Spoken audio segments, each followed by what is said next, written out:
السلام علیکم ورحمۃ اللہ وبرکاتہ۔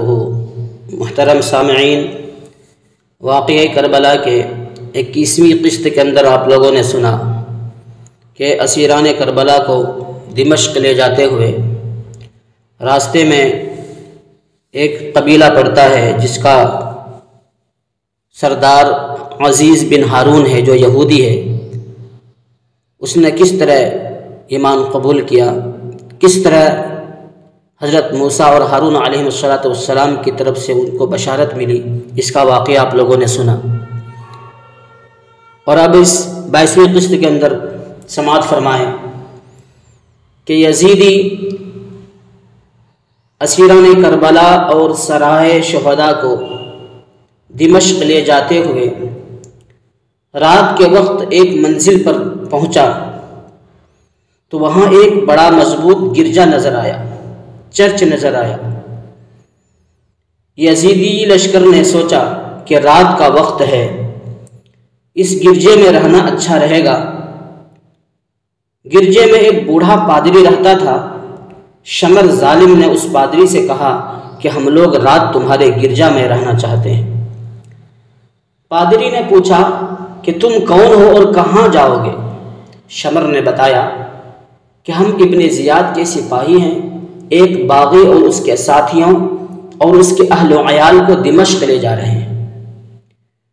پادری نے پوچھا وہ سر جسے تم باغی کا سر بتا رہے ہو کہاں ہے؟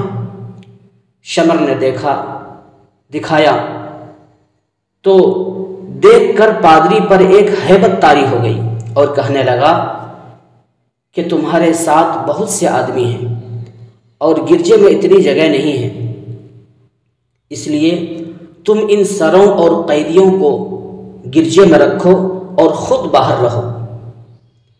شمر نے اسے غنیمت سمجھا کہ سر اور قیدی محفوظ رہیں گے۔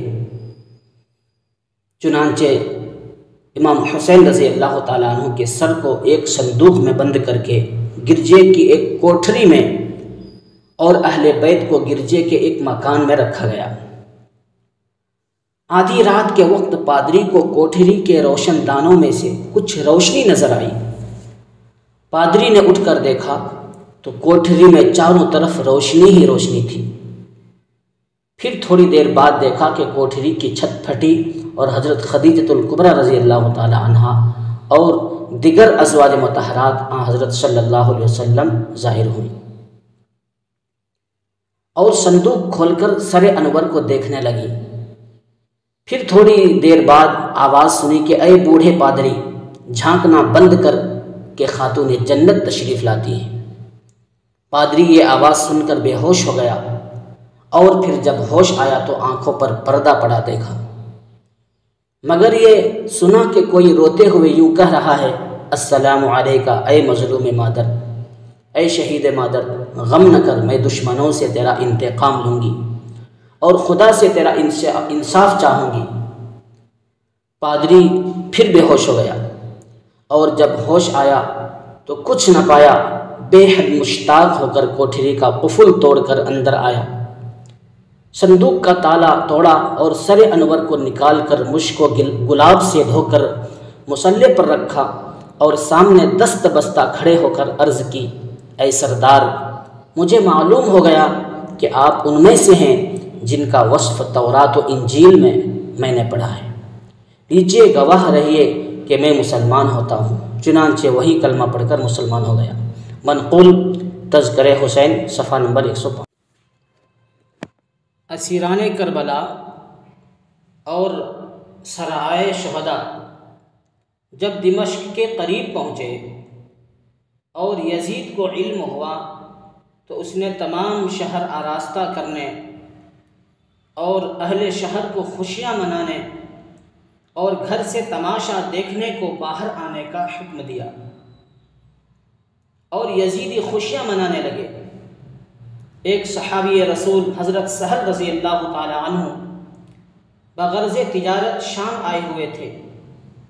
وہ دمشق کے قریب ایک قصبے سے گزرے تو آپ نے دیکھا کہ تمام لوگ خوشی کرتے ڈھول اور باجے بجاتے ہیں۔ انہوں نے ایک شخص سے اس خوشی منانے کی وجہ پوچھی تو لوگوں نے بتایا کہ اہل عراق نے سر حسین یزید کو ہدیہ بھیجا ہے۔ تمام اہل شام اس کی خوشی منا رہے ہیں۔ حضرت سہل رضی اللہ تعالی عنہ نے ایک آہ بھری اور پوچھا کہ سر حسین کون سے دروازے سے لائیں گے؟ کہا باب الساعہ سے۔ آپ اس طرف دوڑے اور بڑی دوڑ دھوپ کے بعد اہل بیت تک پہنچ گئے۔ آپ نے دیکھا کہ ایک سر رسول اللہ صلی اللہ علیہ وسلم کے سر کے مشابہ نیزے پر چڑھا ہوا ہے، جسے دیکھ کر آپ بے اختیار رو پڑے۔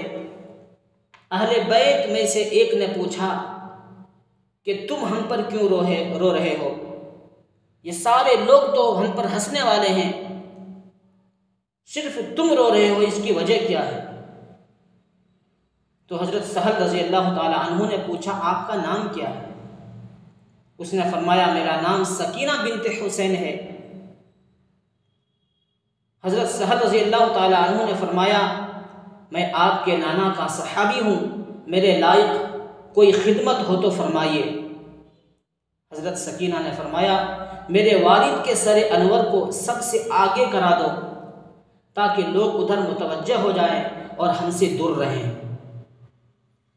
حضرت سہل رضی اللہ تعالی عنہ نے 400 درہم دے کر امام حسین رضی اللہ تعالی عنہ کے سر کو مستورات سے دور کر دیا تاکہ ہجوم سے مستورات محفوظ رہیں۔ تو سامعین کرام، اس قسط کے اندر بس اتنا ہی۔ انشاءاللہ اس کے بعد کا واقعہ اگلے قسط کے اندر سنیں گے۔ تب تک کے لیے اجازت دیجیے۔ وآخر دعوانا ان الحمد للہ رب العالمین۔